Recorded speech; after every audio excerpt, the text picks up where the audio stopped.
I'm Zachary Fowler, and let's talk about the shooting range and targets. Yeah! Yahoo! Woo! That's it! Oh! So this is my kitchen shooting range, as you can see. It's probably not the safest place in the world to shoot a slingshot normally, but I've done some modifications, and these are some things you could consider if you're building a shooting range in your basement, or you're a single guy like me, and you can actually build a shooting range in your kitchen. First off, the catch box. The catch box is always the most important. If you're just starting out, a cardboard box with a sleeping bag inside so you can collect your ammo when you shake that out works the best. Secondly, you can always get yourself a nice catch box like we have here on our website. And lastly, you could make yourself the sickest catch box ever, like I've made here. Basically, it's a curtain made of cotton. This one's almost a year old now, and it's a cotton curtain, and it's really long, so it's kind of wrinkly. It hangs on a string across the top. And then there's another curtain at the back, which if you look down in, it hangs from two lines, a line across here and a line across here.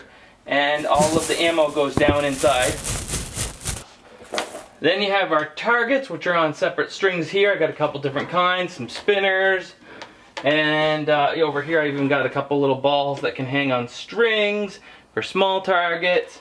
Some of the most satisfying targets though are cardboard, because just the way it sounds when you hit it, thwack, it's beautiful. And tin cans though, obviously. Don't shoot glass, you don't want it all over your yard.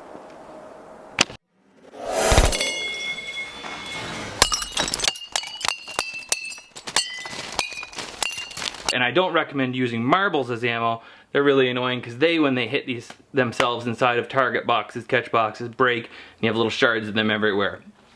If you don't go out and buy a bunch of fabric and make your own really crazy huge catch box, a barrel with a halfway cutaway and a little bit of a space in the bottom to catch the ammo, and hanging a line with a bunch of t-shirts inside, as long as they're wrinkly and everything. The more wrinkly, the better. It'll catch the ammo. It all ends up down there. Let's check out the rest of what I got here. So basically, I made it so that I have a clear shooting area that goes back all the way to my back wall, 48 feet. I have markings on the floor so I can practice at different distances. There's 16 feet right there. And if you're gonna do this in the kitchen, I highly recommend 1/4 inch metal screening for your windows. As you can see, before I put the metal screening on, my windows took a couple hits. When you're shooting downrange at a target like this, the area you want to consider the most danger can happen in is pretty much here to in here with misses. You can hit your frame and it can zing off. Every so often you may get a frame hit. I've charted out the danger zone for right-handed and left-handed shooters. On this chart in the horizontal plane and this chart in the vertical plane. Keep important things clear of that. Friends, cars, anything breakable that you don't want to be putting holes in. Clear in your shooting range. But with a large catch box, you're more than safe to pelt away at it if you're reasonably good aim. I chose to go really big, even though I can hit really small stuff, because I like to practice with the speed shooting, and I don't aim at but just instinctively, and just keep stepping back and practicing like instinctive quick shot like that. And so sometimes by shooting really quickly, I'll hit the frame, and that's where these window breaks and different things come in. So having your area cleared and safe and the windows protected is very recommended. And the same thing with the basement. A ricochet off of a basement wall comes back around, hits you. It might be smart to have something up that stops it in other places in as big of an area as possible, even if you have a small catch box like this one we sell on the website. This is a nice little portable one. It folds down. You can put this out in your yard, and your area has a little sheet in here to catch the ammo, and it stays in there for the most part, and it's easy to clean up, easy to bring with you, and easy to set up in your yard or in your basement.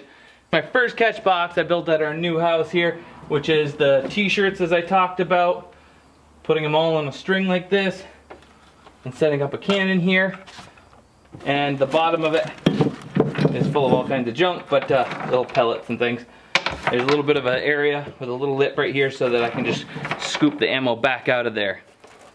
And like I said, make sure you keep your area clear of anything that's not good to be hit if you miss. That target didn't last long. Let's check out the outside one. Check out the How to Shoot a Slingshot playlist here on YouTube for more videos in this series that'll help you get going with your slingshot shooting. And for even more information on how to shoot a slingshot, you can find it on Fowler's Makery and Mischief.com on our How to Shoot a Slingshot page. Outside, I got almost the same thing as inside. It's a little bit different. I just sewed this one so it's a big flat blanket for a bigger area so I could put stuff here that was getting blown all over the place like chunks of ceramic clowns from Goodwill. This one's like 33. Oh, yeah. These were all just blankets I got from Goodwill. I got a middle blanket that the ammo hits and falls down in, and a backdrop blanket so it can't go further, and then the bottom blanket here, which collects my ammo and pine needles, apparently. So, got my ammo. Now I need an ammo cleaning machine, but works really good. You can hang stuff on a string right in front. Let's head back and I'll show you its features. I had a stake right here that said it was 33 feet, but I kept clipping my leg on it, so I don't recommend using a stake to mark your shooting lengths. Maybe a rock or something. It would be easier to trip over a rock instead of ripping your leg open on a stake.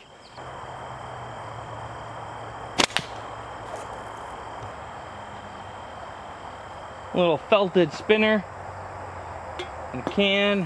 Whatever we want out here, we can set it up, or a little sawhorse. Holy cow! Or a little stand over the side, put a ceramic clown from Goodwill on it, or something that's just have fun, mix it up a little bit. We also use a lot of this stuff called dum-dum that you hang posters with, and you get chips for playing poker for like a couple bucks at Goodwill, or one of the Salvation Army places like that. There's always good stuff to shoot at when you're at those kind of places. Every time I go, all I see is targets.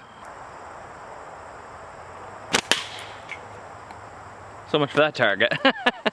But ultimately, the whole world's your target. There is any number of things worth shooting out there just for the fun of it. Hey, that leaf said something about my mother. Make sure it's in a safe direction and you're good to go. Make sure there's nothing behind it, no one behind it, no houses behind it, no road behind it, no cars behind it, so your parents don't appreciate it. And remember, your danger zones is forward of you, anywhere straight out from you, and anywhere straight in the direction you're shooting from, plus another 25 degrees for the most part. And goodbye, leaf. As well as if you're doing some aerial shooting, which is my second favorite pastime with a slingshot, popping cans out of the air, you want to make sure you're going in a safe direction. They go further. That's why we like to use taconite pellets or rocks instead of steel ammo, because you're never going to see it again once you shoot it into the air.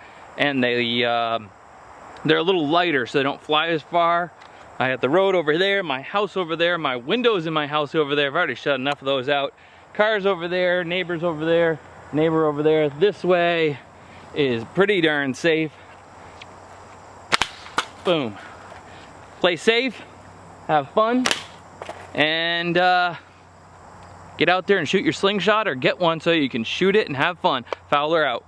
Subscribe by hitting the link in the top right and hit the link in the top left for Fowler's Makery and Mischief.com, where you can get your slingshots, survival gear, replacement bands, a little bit of everything you see me playing with in the videos. And if you're looking for a slingshot we don't carry, you could probably find it on SimpleShot.com. Check them out, link below and in the description.